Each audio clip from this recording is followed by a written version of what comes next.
Excellent. Good evening. Welcome. So tonight's proud event is Storytelling for Social Change.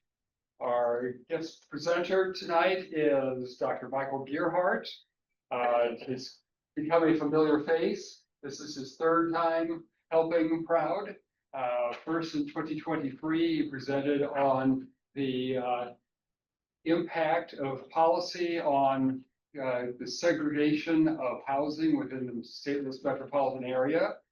Then he was our go-to person for the Oak Park Conference, serving on 3 different panels on community safety, on housing and neighborhoods, and on economic development. So we definitely appreciate all you've done. Dr. Gearhart is assistant professor of social work at the University of Missouri St. Louis.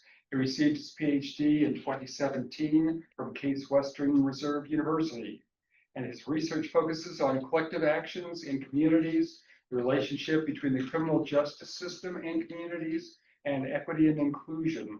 He's done quite a bit of work also with his students on the West Florissant corridor and other aspects of this. So appreciate you being here and really interested. Looking forward to your presentation. Good to meet you. Well, thank you all very much for having me. For those of you who've seen me before, I'm sure you brought your tomatoes. Thank you. I am happy to be here. I'm glad to be talking about storytelling for social change. I think it's a really good tool, really good skill. It's something I've been doing in my personal life as of late, given all of the things happening in the world today. So I'm just happy to talk with groups about it because I do think it is a transformative approach. A little bit of where we're going. We'll have a little reflection on why storytelling can be important. Tell you all about what is storytelling and some of the elements that make up a good story. And then this is interactive, so you all will have time to think about what is a story that you have about why safety is important to you. One of the main reasons why I picked safety is it's hard to pick a topic that everybody might have something to say about. And like every neighborhood I go to and talk to people, pretty much everybody says, I want to live in a safe neighborhood. No one says I want a little more danger in my life. So be a safe one to say we can talk about it. And then you can practice telling your story to somebody else in this room with a partner. We'll debrief and wrap up because I am told we got to be out of here by 8 in our cars in the parking lots now. I'm not planning on taking the 2 hours, but let's get going. Now I'm glad everybody's sitting down because this next point could be a bit of a shock to you. There's a whole bunch of research on this, but I'm not going to present that. If I wanted to be successful in social media, one way to do that is to get people shaking their fists at somebody else. It's a really powerful way to drive engagement, get views, get likes, get retweets. Media's gone from if it leads, it leads, to if it scares, it airs, to outrage on the front page.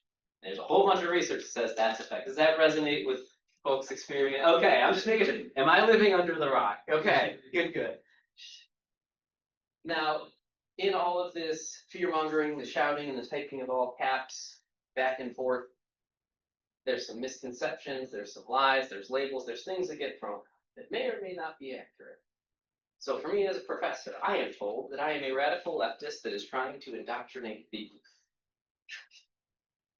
Y'all, it's hard enough to get, I love my students and I will go to bat for them. It's hard enough to get folks to read instructions on an assignment sometimes.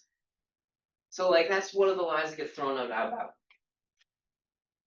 What are some of the other things that we hear that get people butting heads, getting folks shouting, getting folks typing in all caps immediately? Like what's the stuff out there in the social media ether with the understanding of if you bring it up in here, that doesn't mean you endorse it.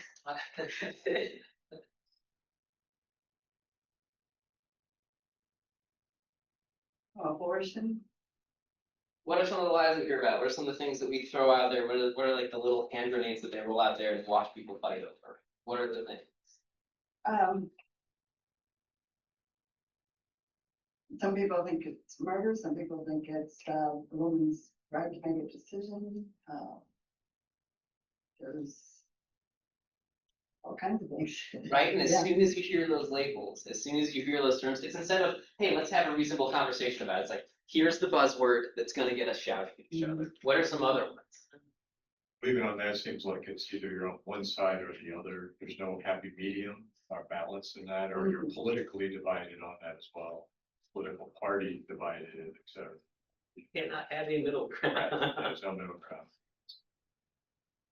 Okay. Any of that, we're off to the races. I'm from Ohio. Does anybody remember one of the rumors about immigrants in Ohio that's conservative? Either or. Which folks either not. So I reached out to my friend who's there, who lives in that city. I'm like, so I don't think it's true. And they're like, no, it's not. And I'm like, okay. Right? All of this stuff is around us. A lot of stories, a lot of buzzwords, a lot of things thrown out there. To bring it back to some of the things I talked about at the Oak Park conference when it comes to safety or policing. The lie is that you are either a radical leftist abolitionist who wants to live in a state of anarchy, or you back the blue without question, even if that puts us in a military police state. If you are in the middle, if you occupy that middle ground, if you're not represented by one of those two extremes, guess what? Your voice doesn't matter. But when I do my research and I go into communities and I speak with, and more importantly, listen to average, everyday, real people, it's odd, because like I said, just about 100% of the people I talk to say, hey, I want to live in a safe neighborhood. Just about everybody I talk to, including police officers, say police misconduct is not part of neighborhood safety. And the majority of people say police may have some role in safety. There may be disagreements in terms of how much, there may be disagreements in terms of accountability, but they're like, I am at least open to having this discussion. Instead of, there's your side, there's your mine, let's shout. And I think the real challenge is it takes solidarity to address something like safety, because there are a lot of difficult conversations that we need to have. How much do we invest in a reaction approach like policing? How much do we do in prevention, like better schools, better access to healthcare, better access to anything and everything? What does accountability look like? These are difficult questions that don't have easy answers, but instead of saying like, let's just talk about it like neighbors, it's let's fight about it. And it doesn't just apply to safety, it can apply to any topic that is going on out there. There's usually a central lie of there are two groups. This very complicated topic, there's only two ways of looking at it, and if your voice isn't represented by one of those two groups, you don't count.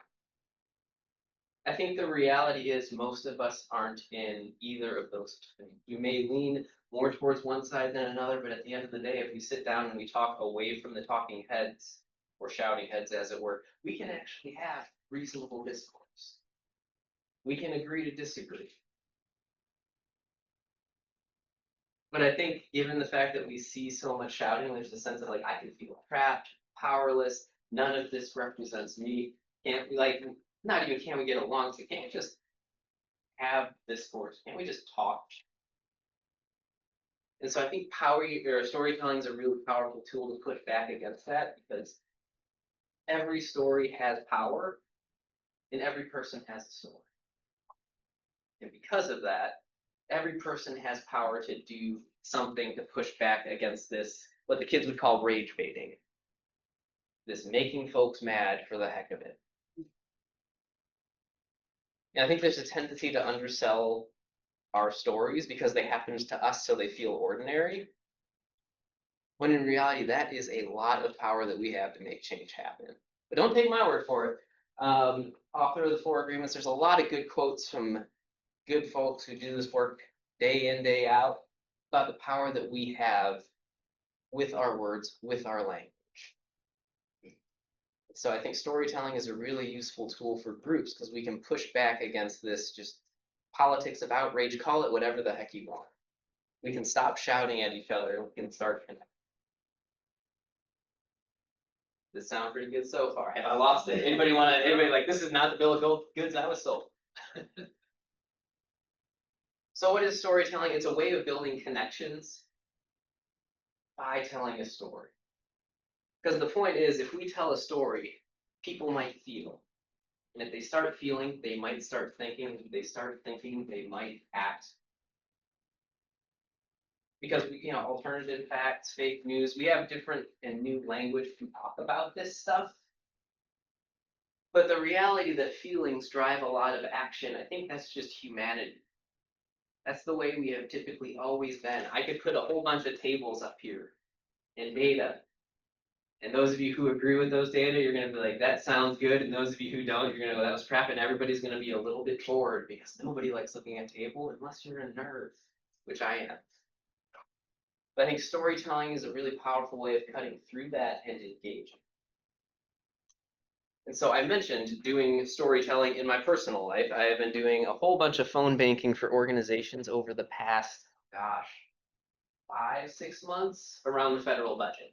So we'd be calling undecided or voters in swing states and just telling them stories and saying, like, you should call your representative and just tell them to vote now. And so for me, the story I would use for the federal budget, I'd call folks and I'd say, look, the budget's really important to me. My wife's Aunt Carol, she worked as a teacher until she had a stroke at 50. And then her husband, John, passed away 2 years later. And so for the past 10 years, Aunt Carol's been on Medicaid and in a nursing home because she needs around the clock care for like feeding herself, clothing herself, like she just can't live independent. And honestly, we're a little bit terrified because if enough funding gets cut, like we can't afford to keep her in a medical setting and we don't have the skills at home to take care of her. And so like I understand we need to cut waste. But at the same time, Aunt Carol's not waste, it's my wife's aunt. And so I'm just worried that we're not going to be able to take care of her if Medicaid gets cut.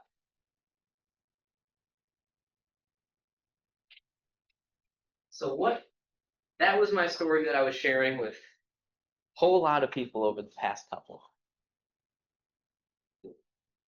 Anything jump out at you? Anything resonate? Anything stick with you? Well, I immediately thought of, a couple of examples in my own life that, would hit that kind of thing of why I wouldn't want Medicaid, cut. Yeah, you're like, this is interesting. This is like how I can see this happening in my own life. Other things.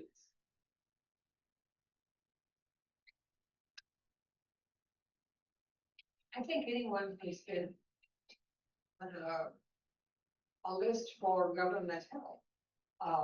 I collect Social Security, that's my only income at this time. And if they start changing rules on that, I may not be eligible for that. Mhm. All right, they may discover that I've already used up all I've paid into. And I would be easily pulled off the list.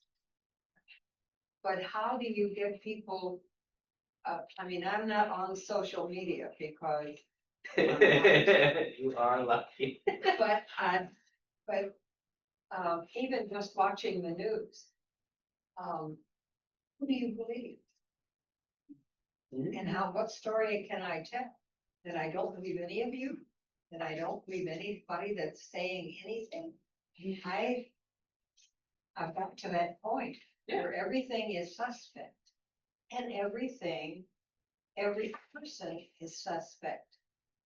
You don't want to say hello to somebody if you think they're going to be upset about that. Yeah.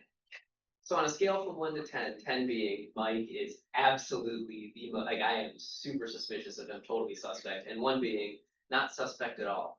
Where would you put me? After hearing your story. Yeah. Like where would you put me?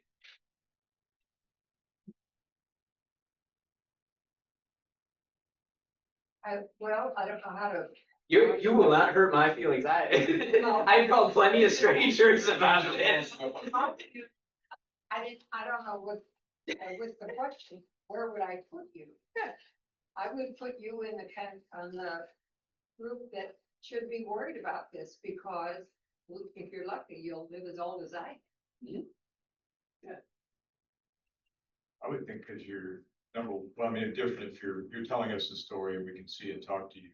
On the phone, there's a whole nother sense of doubt. I don't see who you are, anything about you. But on the phone, at least I can interact with you rather than just having the media tell me it's one side. I can yell at the screen all I want, but I can't have a conversation with you. But on the phone, I could say you're full of BS, or I could say, hey, I didn't know Medicaid was tied in with nursing home situations all the time, has something new to be made here. So I guess more of a conversation could happen. I think one of the important things was you spent a lot of time talking about the other viewpoint. The person who you thought you were calling, what they would be thinking. So you showed that you had been listening and you understood what they were doing, what they were thinking, and you were providing your alternative view.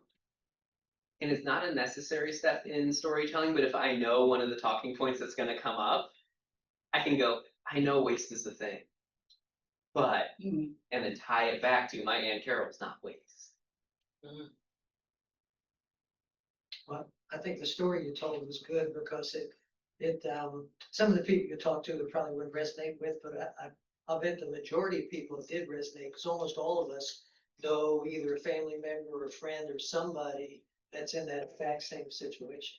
And one of the most persistent reactions that I heard was, dang, everybody has an Aunt Carol.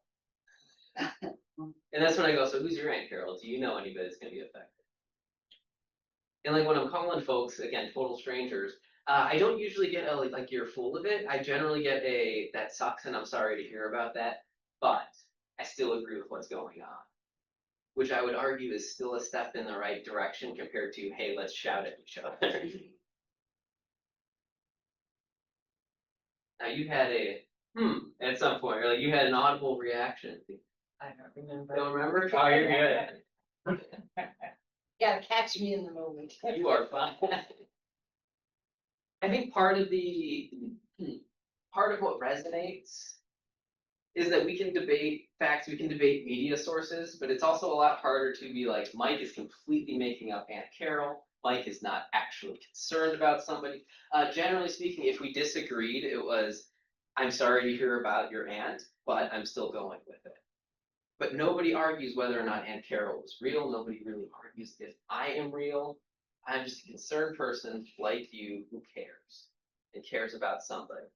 I also think having details about who's being affected, it stops the conversation from being about these broad, abstract groups. And makes it real and makes it about a real person. And then it's a lot harder to shout about somebody who was a teacher for however many years Carol was a teacher. Like it's a lot harder to just throw things out there and dismiss what you're hearing. And because of that, we're seeing things in a slightly different way because it's more human and it's more humane. And stories are going to hit you in a different way. I can put tables up here about the number of folks who might lose coverage, the programs affected, and again, your eyes will glaze over. But stories are engaging. They hit people a different way. And so what makes an effective story, I think, first of all, be concise. 2 to 3 minutes. 3 minutes is the absolute max. Because if you're sitting there talking long enough, eventually the person is going to be bored and tune out. So just be straight to the point. It's, my wife has an Aunt Carol. Not, I moved to St. Louis and I met Aunt Carol for the first time. It's like, nope, we're starting at the most important detail. And be authentic and vulnerable. Like it needs to be a story from you that you actually care about. But I think there's 2 caveats that we need to pay attention to.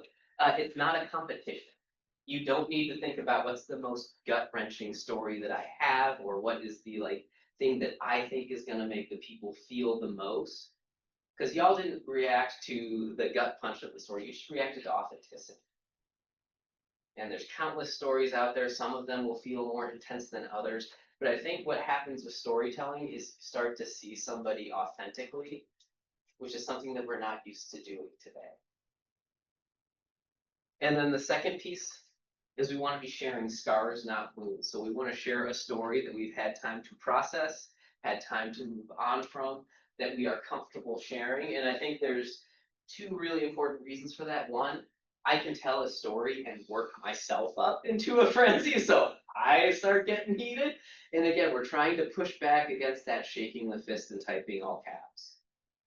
And then the second piece is you will sometimes hear somebody say, hey, I'm sorry to hear that, but I still want to go in this direction. And if you're sharing a wound, it is a lot more likely that you're going, what the heck is wrong with you? I just told you about my Aunt Carol.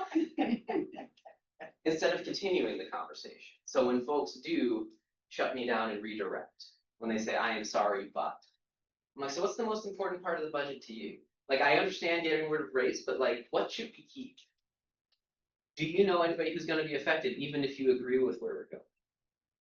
Because again, we're trying to build a relationship and we're trying to understand. And the political strategist in me is like midterm elections are going to be a thing too. So we need to figure out how to talk about these issues in a way that's going to resonate with some of the folks who are low on resistance. And so we got be to the point, be authentic, the immortal mom advice, be yourself. And then also have details. You don't need every nitty gritty detail, but the more that you can share and the more specifics you can share, the more real the story becomes. It is Aunt Carol. I don't remember if I mentioned Uncle John's name, but he passed away 2 years later. 10 years she's been on Medicaid. 10 years. The more you can put details in there, the more real and tangible it is. And then name your emotion and why. Does anybody remember what emotion or what feeling word I used? Right. Right, I was afraid. I was terrified. I always said first I was afraid, I was petrified. But I'm like, nope, we're not doing musical references today. But name your emotion and why, because this is America. We are not supposed to talk about feelings or have feelings. But if I name my feelings and I say, here's why I feel it, it opens the door for a little bit more vulnerability on there. It opens the door for sharing and exchange. And so I think it is important that we go on that limb a little bit so we can get folks, again, get folks feeling. Because feeling can drive thinking, can drive action. And so we know the 4 parts of what makes a good story. Be to the point, be authentic, have specific details, and name your emotion and why you feel that. Any question?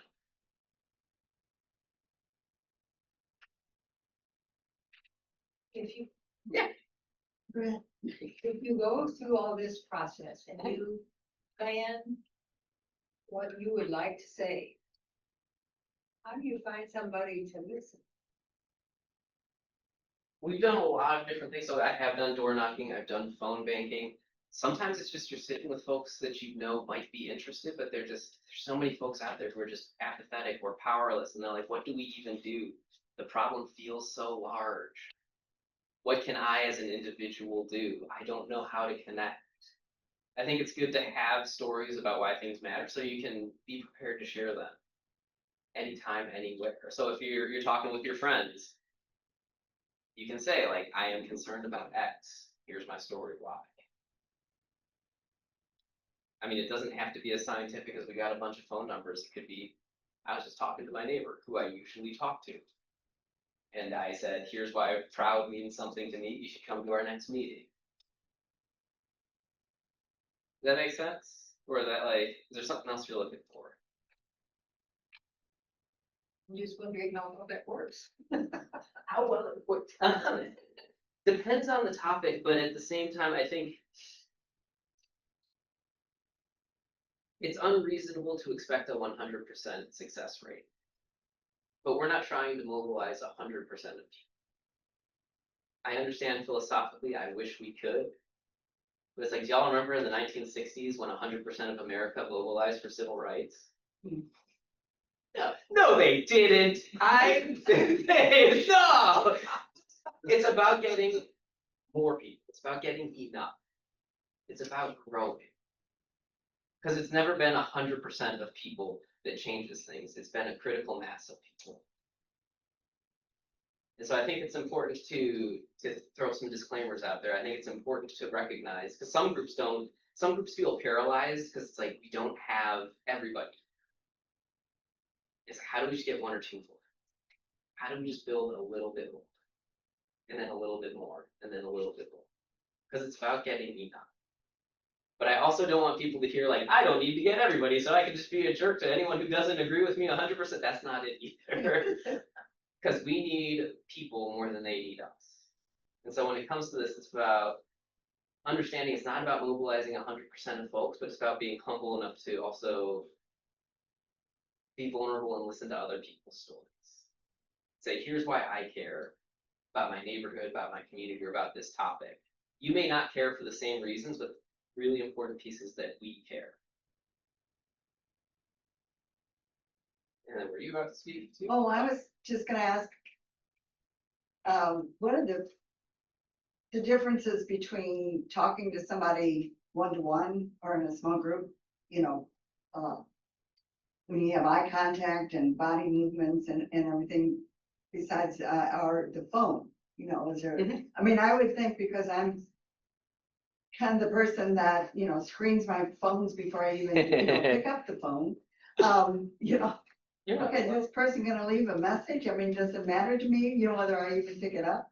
So I would think, you know, trying to connect on a phone would be, Especially if it's strangers, like what I was doing. I think there Yeah. were, given the political moment, there were a lot of new people who were like, a lot of people just don't answer their phones. And I'm like, yeah, I don't answer my phone for random numbers too, so when they don't answer for me, I get it. So there is a little bit to overcome. If you're calling folks you know, it's a very different feel because you're just having a phone conversation. When it's strangers, there can be a little bit of hesitation, but you do it enough times, and you're like, you know what? There's a good number of people who aren't going to pick up their phone. There's a good number of people who are going to say no, thank you. But compared to traditional canvassing, there's actually a lot more people that will listen and talk to you. Because I've also done traditional canvassing. It's just like, hey, I'm Mike. You should vote for something. It's very like, I'm gonna give you my like 15-second script, and there's no connection and there's no people. It doesn't have feeling to it. So like when you do actually talk to somebody, and even if again they hear your story politely and then they move on with their day, it feels very different because you're able to be authentic instead of this is the script. And again, you don't have to think about, because like the way I've done it the past several months has been reaching out to folks I don't know, but like in the neighborhood when there is an issue, talk to your neighbors, talk to folks you see on the street, like talk to folks you know, or like I recognize you a lot. Who are you? What's your name? Because like there's one lady who walks the dogs all the time. She has 2 little dogs, and I'm like, I recognize you. So if I stopped you for a conversation, like I'm not gonna take up 30 minutes of your day, but like we could talk. And I think there's a lot of people out there in our immediate vicinity that it's like, we just engage with them. There's a better chance we can get them.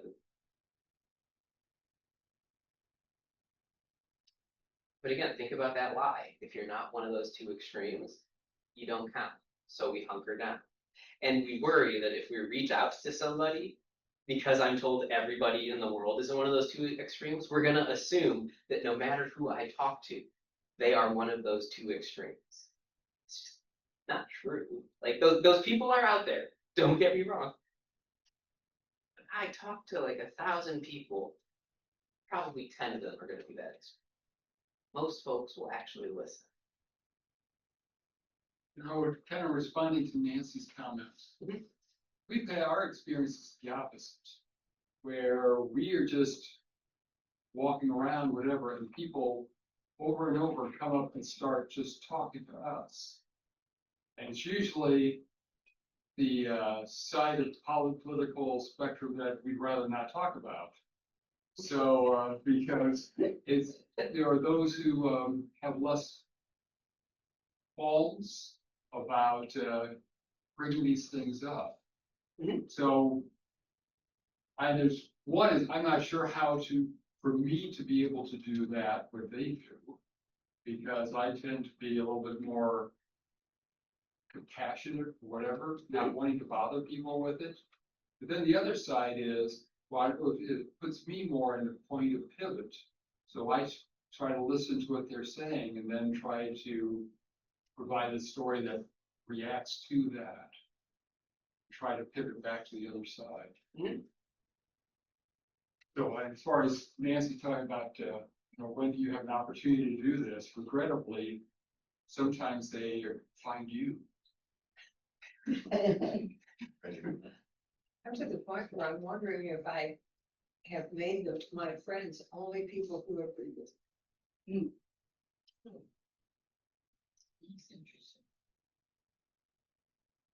I think there's a tendency to do that, right? Because I'm not going to hang out with people that I don't have any similarities with or no connection to. But I also think there's this tendency to assume that anybody outside of that sphere is not going to agree with me on anything or not respond to anything. And there are some folks, like if I sit down with, I'm a state employee, so I probably shouldn't name names. But if I sit down with somebody who disagrees with my perspective on the Medicaid budget, if I sit down with a politician or somebody in office or somebody who is like drinking the Kool-Aid and I share that story, not going to work. So I go, thank you very much. And I move on to the next person. Because again, it's not about mobilizing everybody. It's not about convincing somebody who is very much a fan or voted yes on the budget. I'm not trying to convince them. I'm trying to convince enough people to potentially move them out of office or move like us towards whatever direction it is we're trying to go. And so I think continuing to run your head up against the most partisan actors may or may not work. And so like share your stories, share your why and how you feel. But if time and again, there's no reaction or no response, move on to other folks. Because again, it's about mobilizing a critical mass of people. Does that resonate, Alan? Okay, cool. So how well does telling stories work on social media? Because we all know what's going on social media. I tend to, the only time I respond much to something from friends, relatives that are saying, if they're saying something I know is just a total misstatement, a total lie, totally unsupported, I'll correct them. But would telling a story instead or in addition work well in that situation? It'll be different. Because I do worry, like, y'all ever read the comments on social media? And heaven forbid if you do, but you ever read the comments on social media? Sure. And somebody posts a correction and then the other person circles back and says, oh, I didn't realize that. I am now going to think differently. Like if you're doing that with friends and family, it might work. I've had some success with that where people say, oh, okay, Yeah. I didn't realize that. Most stories about like whenever they're announcing something new in St. Louis, I'm like, oh, there's gonna be a lot of hate. And then there's corrections and back and forth, and it doesn't always work. Storytelling can do a little bit to push back against that, like Humans of St. Louis or Humans of New York. It tries to humanize like people. I think one of the good parts about doing storytelling, whether it's in person or over the phone, though, is we can have that back and forth and actually feel. And so the response of like, I thought about how that was going to affect me in my life. Then I can ask, like, how is that going to affect you? Or you're like, that reminded me of me using public or using assistance. And if you weren't specific, I'd be like, so what are you using? And like, how does that make you feel? Like we can have more of a conversation and have more feelings and shared experiences. Because partially I share my experience to get folks making connections. Then I ask them about their story. Who's your Aunt Carol? And it's harder to do on social media to put a bow on that. Not that it's impossible. But I feel like it's really the only way to try. Because we're surrounded by bullies, you know, and when you're telling a story, you take that element out of it completely. You're sharing a part of yourself and hopefully listening back after you've shared, which starts to create relationship, which is where the heart will move. So if you're on social media, I think stories, even on social media, would be a better impact than, you are so wrong, you know, that Yeah. kind of thing. Yeah. Yeah, so I'm not saying download, but I'm like, oh, you do it in person, you have that more of a back and forth. Yeah. I also think on social media, the angriest people have the biggest platforms. So we are organizing against that a little bit, but like, That's true. it's not gonna hurt. And I'm not gonna say no, because like, I think we need to try anything and everything at our disposal. And I think it can have an impact. Because it might get somebody, if they read your story, they'll go, oh, I'm seeing connections with my own life. And that's still good, even if we can't do that follow-up in that back. I'd much rather have positive content on social media than what we have today.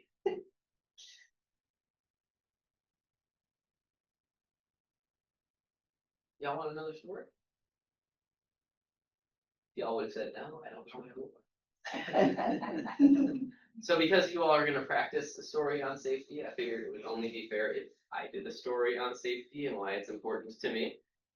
So if I'd be talking to folks and I'd say safety is important to me. I was doing my first study at the Ferguson Empowerment Center in 2018, and I was talking to folks about stuff, including neighborhood safety. And then one day a mother came in and she said, I just can't talk to you today. Little boy down the street was killed last night. And I'm like, oh my gosh, I'm so sorry. That's terrible. Like, take all the time you need. I will still be here. And then I just started looking up news coverage of it to see what had happened. And it was a 10-year-old boy at the front window. He was hit by a stray bullet. And in the news story, they said this was the 5th kid to be hit by a stray bullet that summer. And I just remember thinking to myself, like, it's May. Like, we aren't even into summer yet. The littles aren't even out of school yet. And it's 5 kids under the age of 12. And like, I was just crushed because I'm like, every kid deserves a chance to grow up.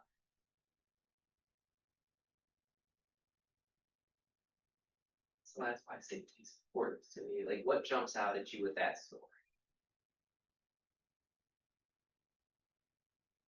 How true it is. And you were feeling someone else's grief about the situation. There was empathy in there. It feels true because I think we undervalue our stories because we're normally, we're average everyday people. We're a little bit weird because we spend our Tuesday nights trying to make our community a better place. But at the same time, like, it feels like I'm just a normal person. Why does my story matter? But I think the normalness is where that power is. Because it's like, that felt true. Because I'm a normal person with this story. You're a normal person too. And that's why it resonates with folks. And yes, we're showing empathy. And naming that feeling can get other folks to feel that feeling in themselves. What else? Anything else resonate, stick with? You took the time to get the details behind it, I guess, look up this coverage of it to try to flesh it out a little. Right? And I still included some facts. It was a 10-year-old kid at his window, 5 kids. It was the summer of 2018. It was May, which was exactly what I thought when I read that story. It was like I had little facts and details in there. Because again, it makes it real. You're like, it felt real. Because it was. Those of us in the area remember that. Yeah. Yeah. I remember that, sure, yeah. Couldn't have told you the exact year, but I remember when that was going on. I'm thinking, wow. what Yeah, was it is. Yeah, and it's gonna start sparking memories in other folks. Well, when you're talking about safety, I think back to when I was a kid, it was a long time ago, but the safe place was school and church. And when I read stories about children being shot down in this classroom, what happened to the safety of schools? Mm-hmm. And fortunately, I've not been in, I don't know anybody personally who's been involved in one of those, but I can't imagine that you can feel safe whether you're in that group or not, whether you're at that school, whether you have a kid in that school. I don't see how you can. Well, I'm thinking about scars and not wounds. Like, I have wounds about that very topic. It's not I don't feel comfortable telling that story to strangers. Because like I have a ton of storytelling experience, but that one is still like too raw, too real. I sometimes get myself escalated. I don't know how I'd feel if somebody's like, hey, I'm sorry that happened to you, but, and pivot away. So I'm like, I have stuff with that because you're like, I don't know anybody's gone through that. Like, yeah, I have, but it's like, it's still too raw for me to share. Well, and it's like there is no safe place. Mm-hmm. Not your own home, not your school, not your church, not the grocery store in the parking lot. I mean, it's just, you get to the point where my story is that I think I want to close my door and cover my head. Mm-hmm. What's one of the lies they say about gun violence? These guns that kill people, it's people. Guns will kill people, people kill people. They're trying to take all of our guns away. There's like, right? But like, when we share that story, all of those voices, they're outside. And now it's just like us in this story that we're sharing. Because again, it brings us to this one-on-one personal level. And there are still some folks who will go to bat for the NRA no matter how many stories you throw at it, but there are so many folks, even friends and family who are gun owners, who'd be like, yeah, like I own a gun, but what happened there, that's not okay. But that's not what you hear in the media. It's always shouting back and forth. So again, we're trying to connect. Because if we feel, we might think, and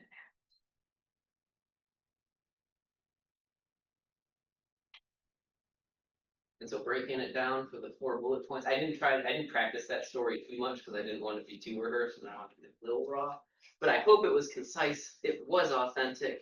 There were details in there. I think the 3 times I told it, some of these details stayed constant. I think one of the pitfalls in storytelling, particularly around safety, it's an abstract sense of we left our doors unlocked, we were able to go outside. Those are really good vibes, and I believe you and I support you, but that's not a good story. It would be like hero went out on an adventure and came back successful. And I'm like, well, the stuff, the story is in the middle there.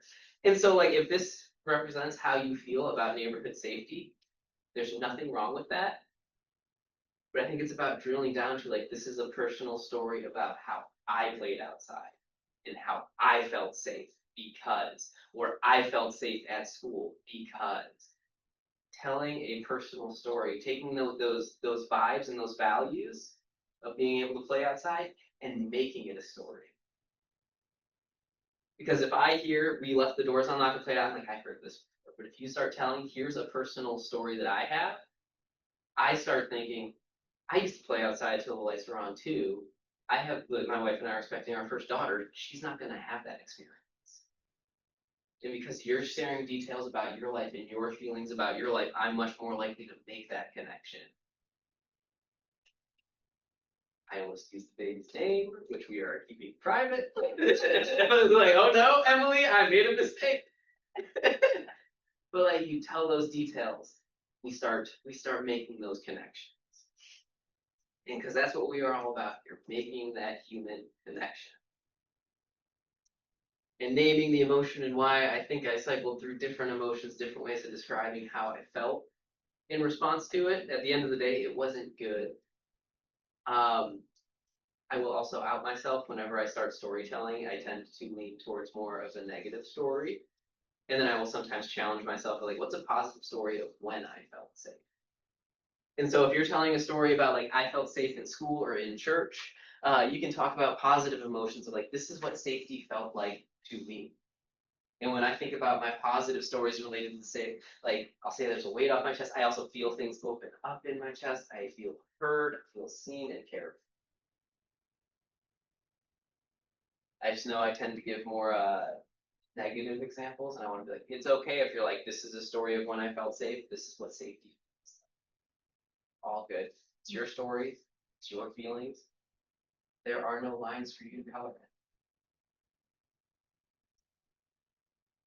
And so questions. We've got the 4 main points of the story. It's not rocket surgery. I'm a social worker. I cannot do surgery on rockets. It's here's my story about why this topic, in this case, here's my story about why safety is important to me. Here's how I feel about it and why I feel that.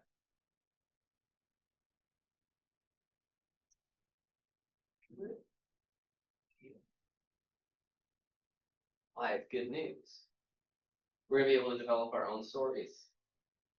And so do we want to take a 5-minute break or do we want to Keep going. Yeah. close mouth, don't get fit? All right, we got a bunch of votes on keep going. So we're going to spend the next 5 to 10 minutes by yourself. Just think about when it comes to safety. What is your story? And eventually you'll share the story with somebody else. So if you're like, ooh, this story feels like too much, I don't want to put this in other people's business, you don't have to share that. But come up with a story. Safety is important to me because. And remember, we got 4 bullet points up here, 4 guide points. Be concise, be authentic, sharing scars, not wounds. Have details and name your emotion. Why? So we're gonna take 10 minutes. Think about what your story is. 10 minutes. Brainstorming our stories. So what we're gonna do, well, first we're gonna reflect. So how did it feel coming up with your story? Hard, Yeah. Why hard? I'm not used to telling stories Right. and I don't have strong memories, so pulling things that would be authentic for me, really hard to do. Other. Hard to narrow down. Ah. What you might wish I had that problem.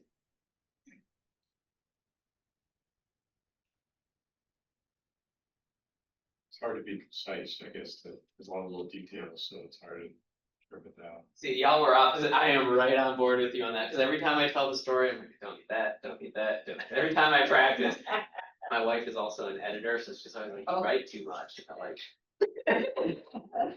I love her, but she's mean when it comes to work. It's like, Which makes you better storyteller. that she does. That she does. Other thing.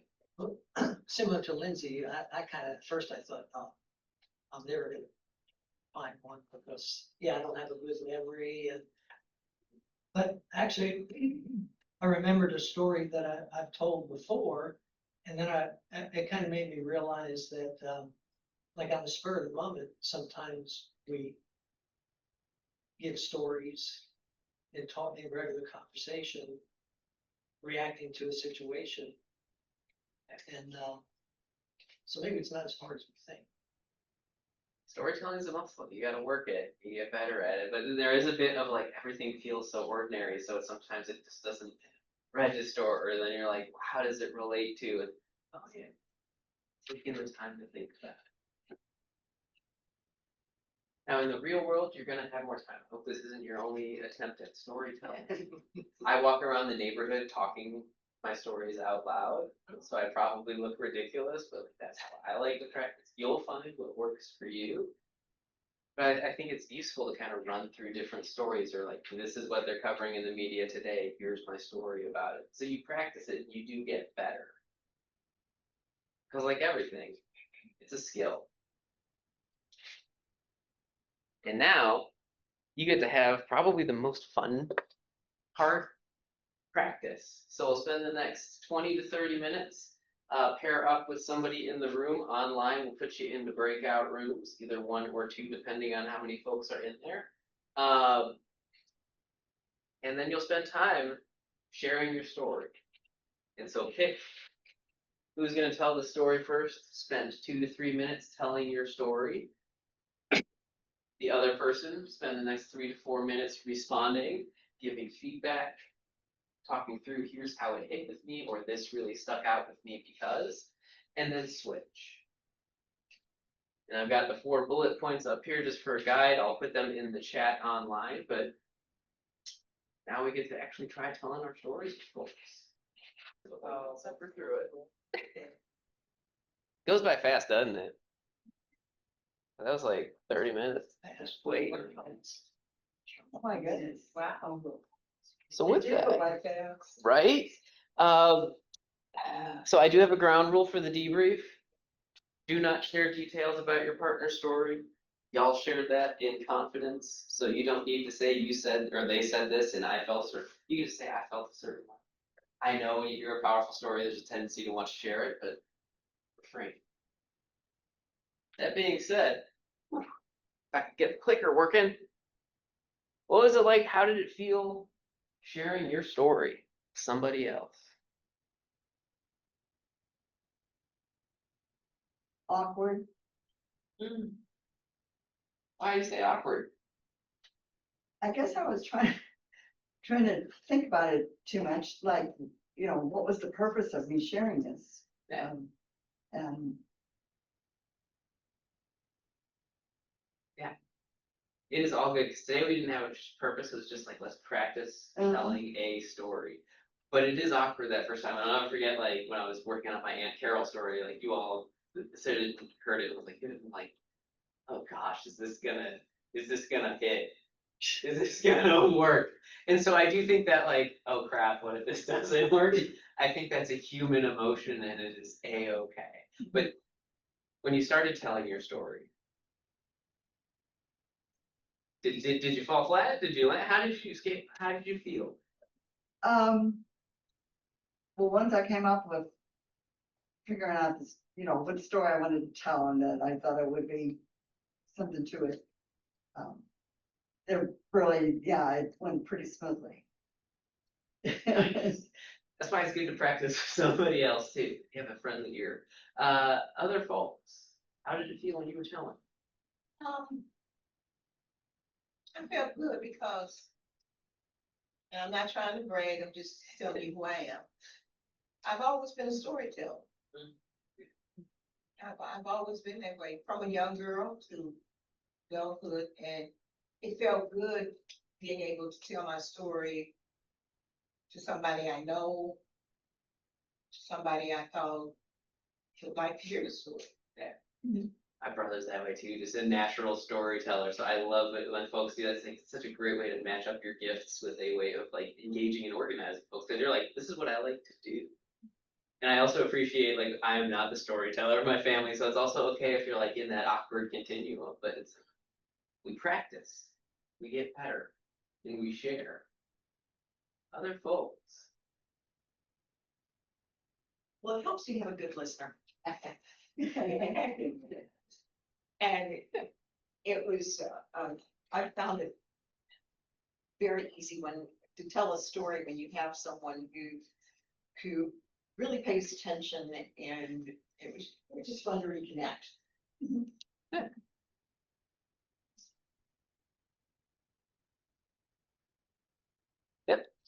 That's a storyteller, but I just walked in and saw this guy. Watch you at the doorway, you're like, all right. And I'm like, sweet. How did it feel walking? You had no idea what you were walking into, right? How did it feel walking into a random group of strangers?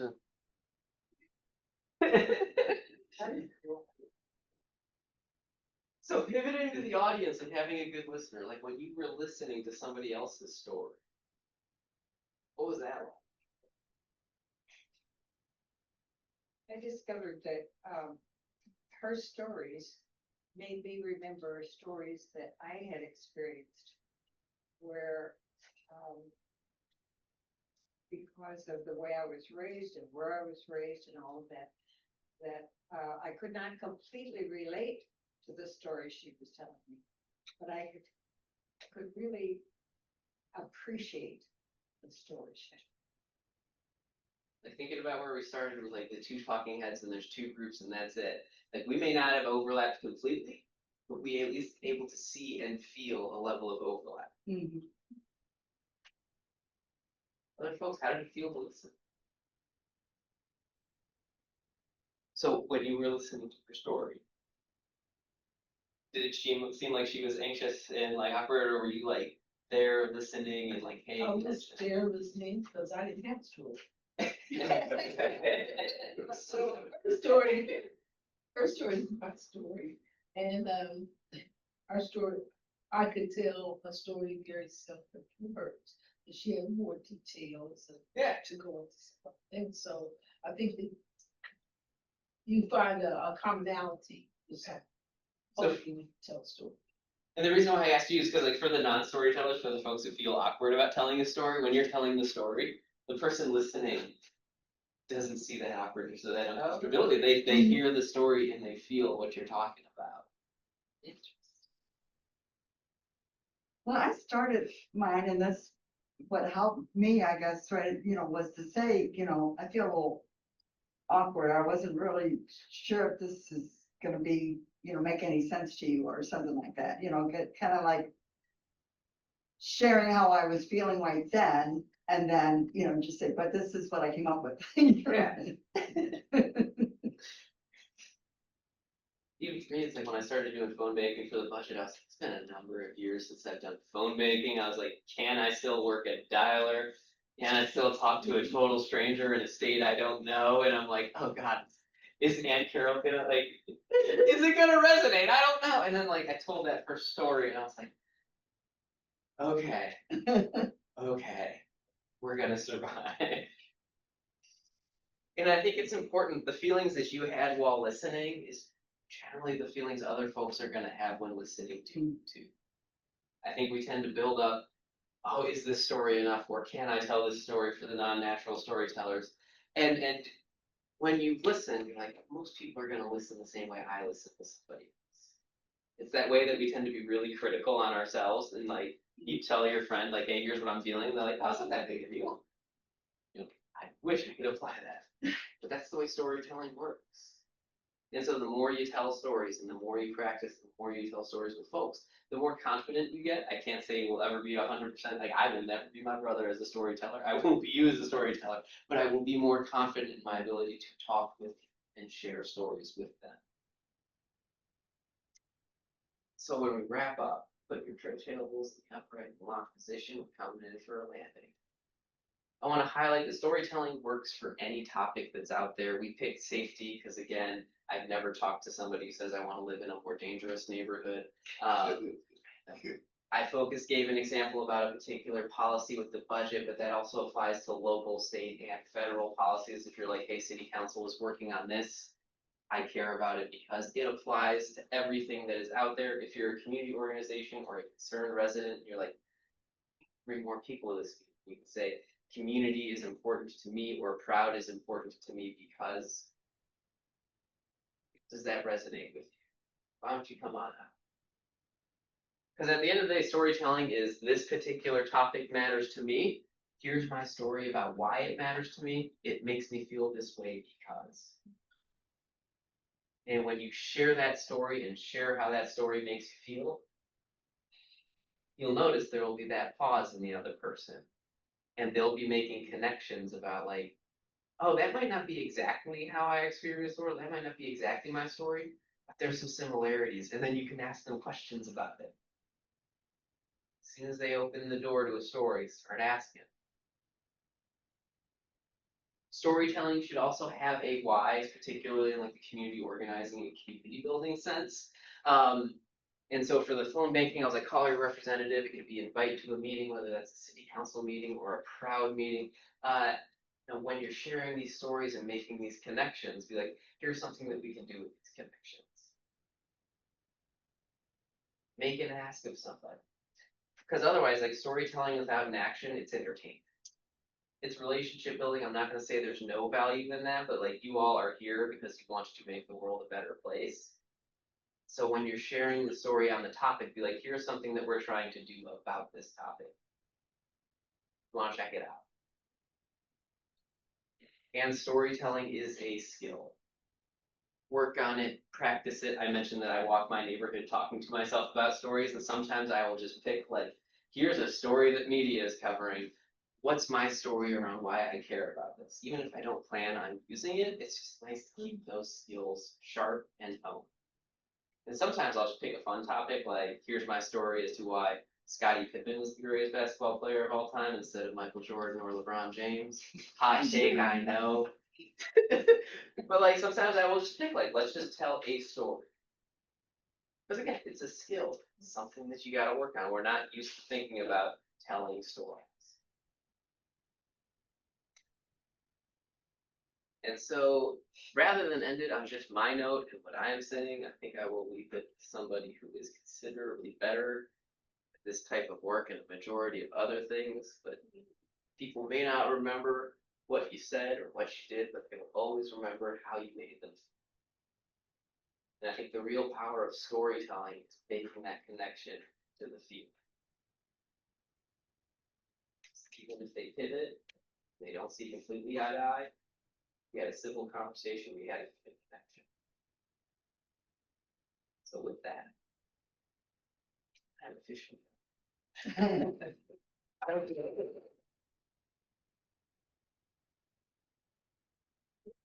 Here for questions, comments, concerns, blunt objects. I got a door right there. I can run out in case the last option. Loved it. It was great.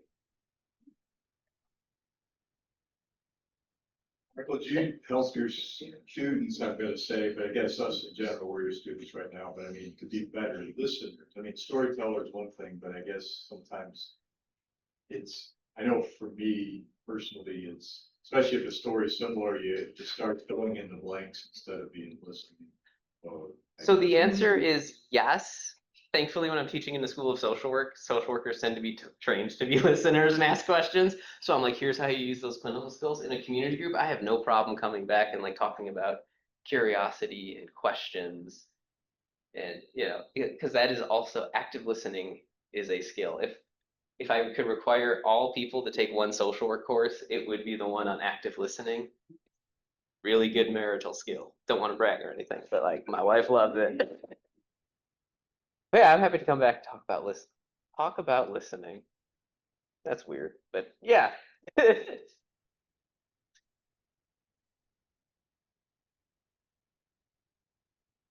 We good? Alan, we good? Where do we go next? Alan, help me. Well, you had talked about, should we pivot to what's the story for Proud?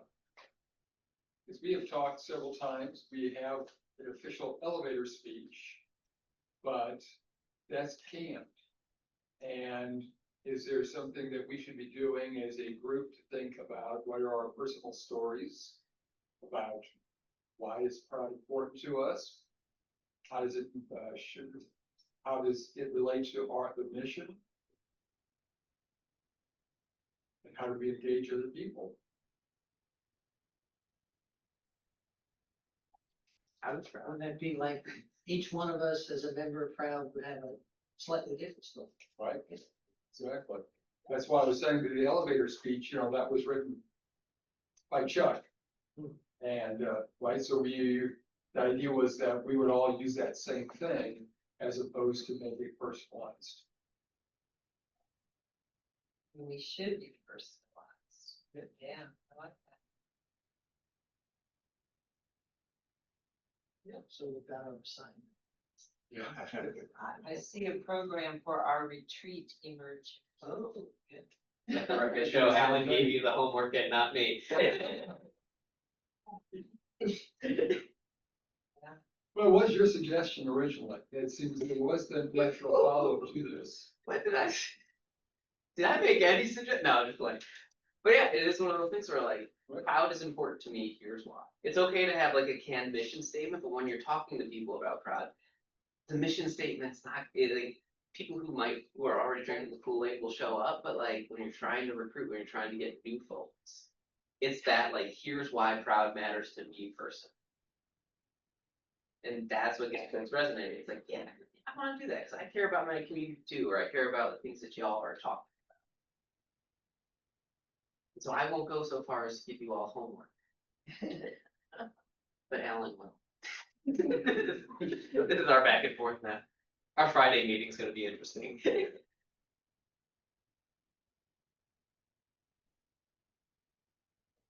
But the other part, that reason I bring it up is also because this topic, I think, is so much to the mission of Proud. Because the story, the interpersonal connections, that was the whole justification, the whole genesis of it. Is how do you go from just trying to think of the right way to say it though, but you know, how do you engage your neighbors so that you can feel better about forming a community, building a community together? So it was always meant to be on that personal level.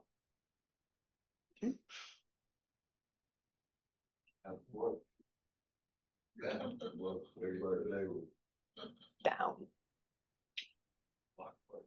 I always tell my students like yeah.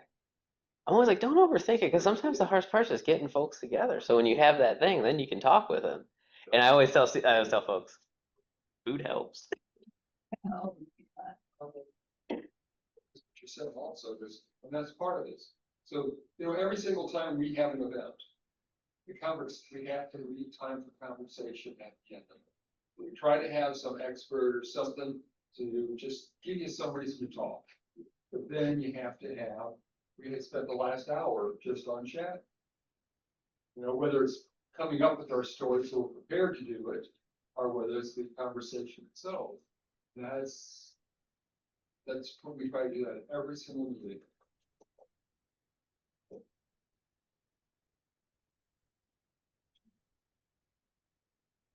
I think that might be a neat thing to do during the retreat is to start telling our own personal stories that about our connection to crowd.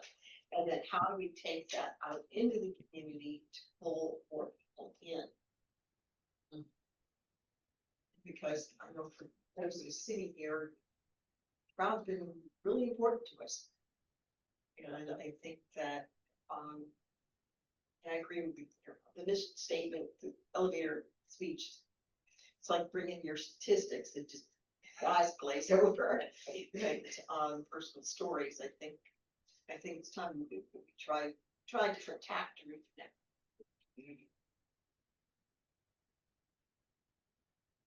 I think just here, with proud, was just the initials, you know, the spelling, I mean, how you know, what the initials mean, you know, what the, you know, it really means, says so much. And of course, you know, being unified and diversified is such a big thing. As an employee of the state of Missouri, I will neither comment. Not any of the allegations. Still recorded, right? Okay. Yes, it's no recording. Nothing to see here. I didn't know what the letters in that word meant anything, right? You didn't know that when you took on this job. I've been working with Alan for good lord, has it been like 4 years now? Yeah. Oh, So I am aware, but like. yeah, right. No, I meant legally. You Yes. don't want that one. Oh, no, not at all. People were proud. Of course, never mind. Yeah, right. I'm not thinking about all the rakes that are out there. Cool. Sounds like you'll have activities for the retreat. That'd be good when it would bring us all closer. I think the other thing about it then, we didn't talk about this, but when you have the other side, when you have a specific topic, and then you hear the diversity of the reaction to it. So I kind of was interested, especially when, you know, you asked the very first part about how easy it was for us to come up with our stories and things. And some were very easy, some had more difficulty and everything. Well, so you know that all of our stories have to be very different. So just that interest in, you know, that, so then when we get to Proud itself, you know, we just say, well, what brought you to Proud? It's such a simple question. And yet I bet none of us are gonna have the same response. And the really cool thing that challenges the world out there is that there's no wrong answer. Because I like proud because. Whereas out there, we think there's only 2 right answers and we need to fight over it. When in reality, when we're telling our stories, it's like, oh, there's so much more connection. So like, what brings me to proud might not be exactly what brings you to proud.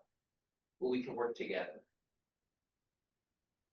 Because I've seen groups fall apart because of this. If you're not 100% with me, you're against me dynamic. When even though they disagree on maybe 10% of the words in a mission statement, it's gut wrenching to try to mediate those conversations. It's like part of that is being fueled by this. If you're not with me, you're against me. And I think stories are a really powerful way of connecting. There is no right story. There's no right answer. Y'all been like this.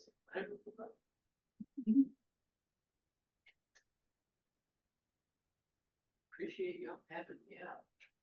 Thank you. And I love the presentation. I might be back to talk about listening. Well, baby's due in November, so it either needs to be really quick or really Well, you know, on that, one of our next ones, if we can get it together, it should be on de-escalation. Oh, And active listening and de-escalation are like hand in hand. Sorry, good skills. Are we having one So on we're gonna- mediation soon also? Are we having We're one? working on it. Right, so what we were gonna try to do is, we tried to have the thing with, mediation services back, and she got sick, so it Yeah. didn't happen. So we're trying to reschedule it. So one of the options is to have her be more specific on the topic of de-escalation and mediation as a means for de-escalation, Okay, so it's the same thing, the Yeah. mediation, the de-escalation. Yeah, possibly. Still too early to know for sure that's how we're gonna do it. Okay, I was just thinking mediation requires listening too, so. by both people. Thank you all for coming. We couldn't have done this without all of us here, because we needed each other. Good, Thank you. enjoy the rest of it. It's time for me.